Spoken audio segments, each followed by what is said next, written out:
Hello, everybody. We're back from the master bedroom. I've been gone for several weeks, but we are back. I'd like to say hello to my mom, my dad, my friend Max in Washington, my brother Gino.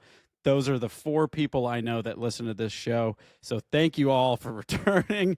And we have a special guest on this episode. Everybody say hello to my wife, Carly Simone. Say hi, Carly.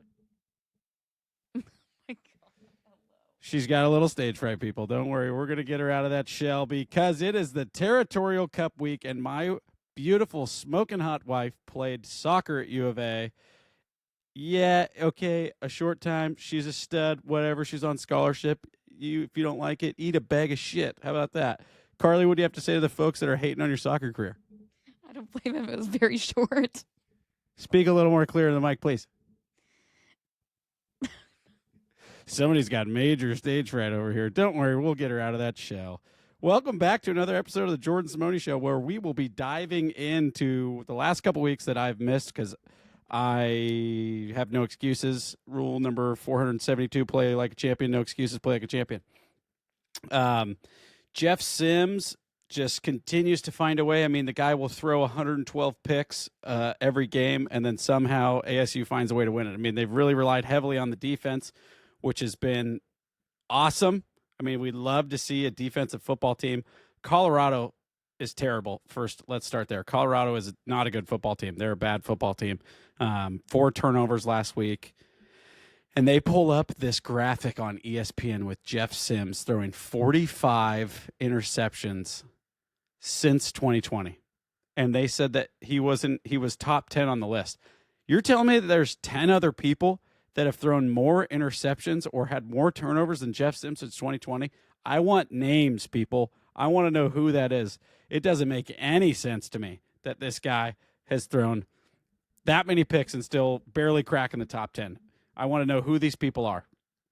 Raleek Brown, unbelievable performance last week. I mean, the guy just marching his way into the record books for ASU.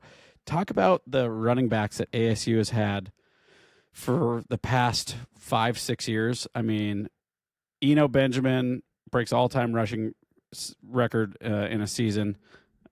And these are all Sean Aguano guys, by the way. Eno Benjamin. Then you got Rashad White, still playing in the NFL. You have Valade, who was also a stud, had a really good year. Then you go to back-to-back Cam Scatabo, Hall of Fame seasons, back-to-back. I mean, the guy's a stud, should have been the Heisman. Unbelievable rookie season in the NFL. Really bright future. Follow that up with another stud in Raleek Brown. And Sean Aguano just keeps finding a way to put these incredible running backs on the field. And we got to give him his flowers. You know, like you do it, you have a couple guys, okay, you know, break it. And maybe it's not him. Maybe it's just that these guys are athletic. But you have, 5-6 running backs in a row come through ASU. If you're a transfer running back, how would you not look at ASU and be excited about the prospect of playing there for Sean Aguano? So give him his flowers. Guys had a nice little run at ASU, obviously a Hall of Fame high school coach in the state of Arizona. So fired up that we got him on our side and fired up for this weekend's game against the Cats. Look, this is not the same team down south that we've all been used to over the past couple of years. They're not dog shit, okay? They're a good football team. Noah Fafita can rip it around the field. Their defense is actually surprisingly what's kind of kept them in the mix here. Their defense, I believe, is top 2. I think they're number 2 behind Texas Tech in yards against or defensive yardage. Hold on, I need to look up some stats, please. Please hold. Again, we have no idea how to edit a podcast. If you're a podcast editor or know what you're doing with podcasts, please reach out to me on my social media. We'd be happy to have a conversation with you. And by we, I mean it's just me. Joey Artigue used to be a part of the podcast, then he just disappeared. Thanks a lot, Joey. Hope you're listening. Give me a call sometime. Be great to connect. UofA football schedule. Here we go. I think this is a pick'em on the spread. I think it's 1.5. But yeah, I mean, UofA's got it rolling right now. 4-game win streak. They beat Cincinnati at Cincinnati, which I think everybody looked at that game and was shocked by. Cincinnati fans as well. That UofA marched into Cincinnati and got the win up there. And then blew out Baylor last week. Score probably makes it look a little, not as tight as it probably was. Same kind of with ASU and Colorado. That game was back and forth. Then ASU looks like they blow them out. UofA also blew out Colorado, and they beat Kansas in a tight one. They played BYU in Tucson and took them to overtime and barely lost. So great win for BYU, obviously, and then they took Houston down to the wire. So when I look at ASU and UofA, they're pretty similar. There's some similar comparisons, right? Just in the teams that they've played. They got beat by Iowa State early in September in the year. But this is a team, like I said, 4 straight wins. They're playing confident. They're scoring. They're finding ways to win games. And if ASU had Levitt and healthy Jordan Tyson and healthy defense, I would feel much more comfortable about this game. My thing with Jordan Tyson is you just don't, or I'm sorry, not with Jordan Tyson, but with Jeff Sims, is you just don't know what you're going to get at quarterback. Is he going to throw picks? Is he going to, complete the easy passes? Is he going to be able to run the football? Turnovers are just so huge. We cannot turn the football over like we did last week against Colorado and expect to win this game. We got him at home. This place is going to be rocking. It's going to be a sold-out crowd. My wife will be there. Carly, are you going to be wearing ASU colors on the sideline? No. You will not be allowed on the sideline. This just in, Carly will not be down on the sideline with me. Will your dad wear ASU colors? No. Okay, so I will be by myself down on the sidelines. Nobody will be with me. I was planning on bringing my wife and my father-in-law, who are U of A people. They're good people, okay, guys? Look, I know everyone thinks that they suck, and I agree. I think that they suck, but there can be some good ones, okay? So if you see my wife down on the field at the game and she's wearing blue and red, yeah, she says, "Don't spit on me." And that's a weird thing to hear in your master bedroom in that context. So we're just going to move right along from that. Those words have never been stated. Did I mention that this is coming live from our master bedroom with our kids asleep? First time my wife's ever said that in our master bedroom. I mean, this podcast is just getting dark so quick.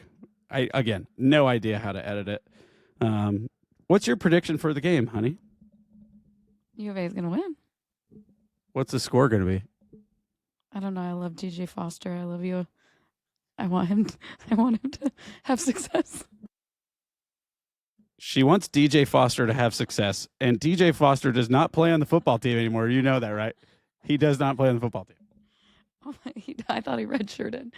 No. He doesn't have 12 years as a redshirt.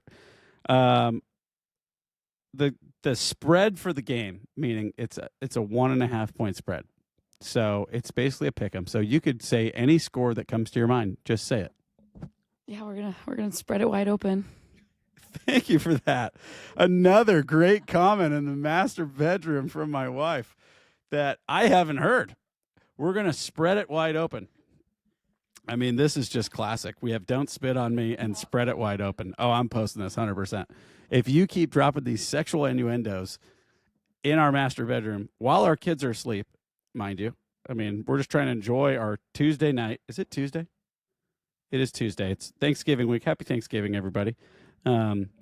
Let's look at a couple other really fun games this weekend, and we're going to go ahead and get Carly's take on the NFL schedule as well. Let's see here. Thursday, Thanksgiving Day, we've got the Green Bay Packers taking on the Detroit Lions. Give me your thoughts on this game, Carly. Who's going to win? Just pick Green Bay or Detroit. Lions. All right, she's going Lions. I am going to go Green Bay, of course. No, I'm just kidding. I'll go Lions as well. I think that's a good pick. They're -2.5 at home, over under 48.5. I kind of like the over. Who knows? And then the next game, Kansas City at Dallas. Carly, who are you going with, Kansas City or Dallas? Travis Kelce. Kansas City it is. Big T Swift fans in this building. And then I think I'm going to go with, gosh, got to be Kansas City, right?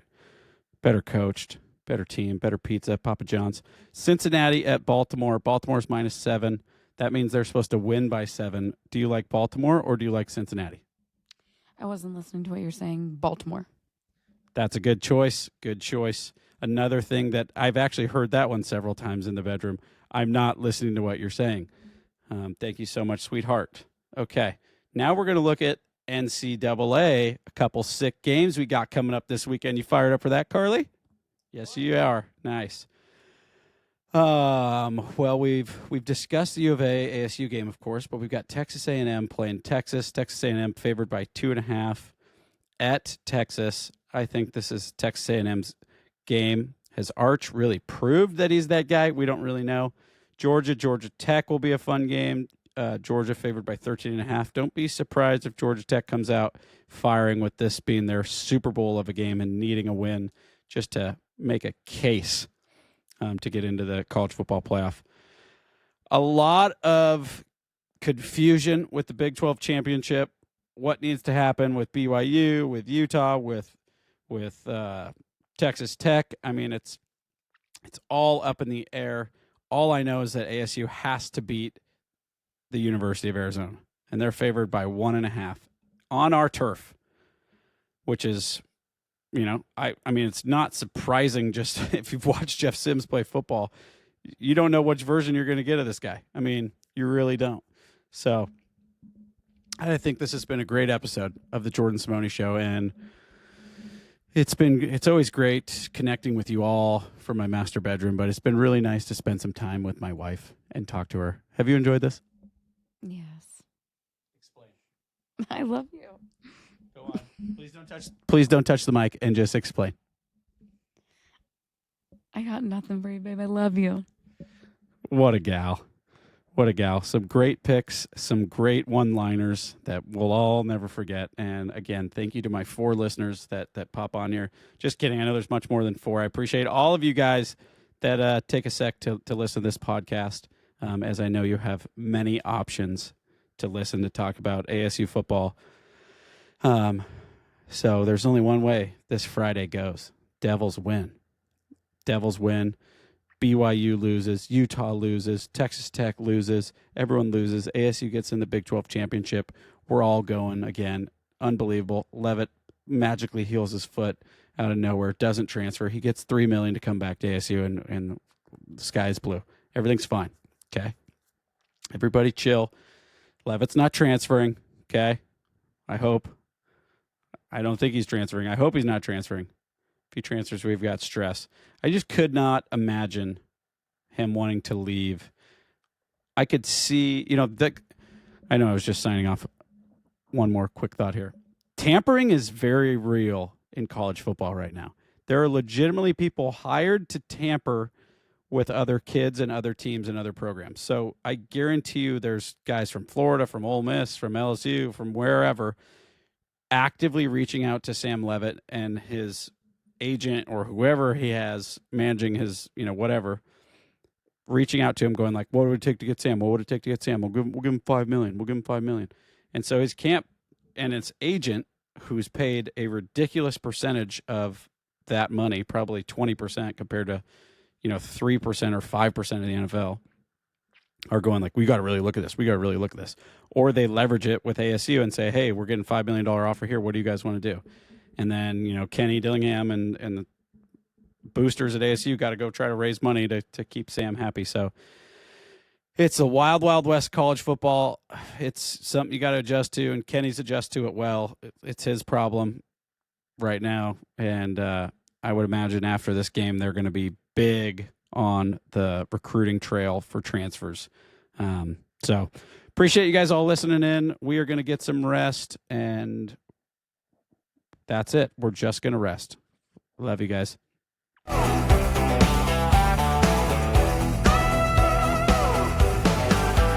the asphalt to the spotlight glow, dribble dreams where the legends go.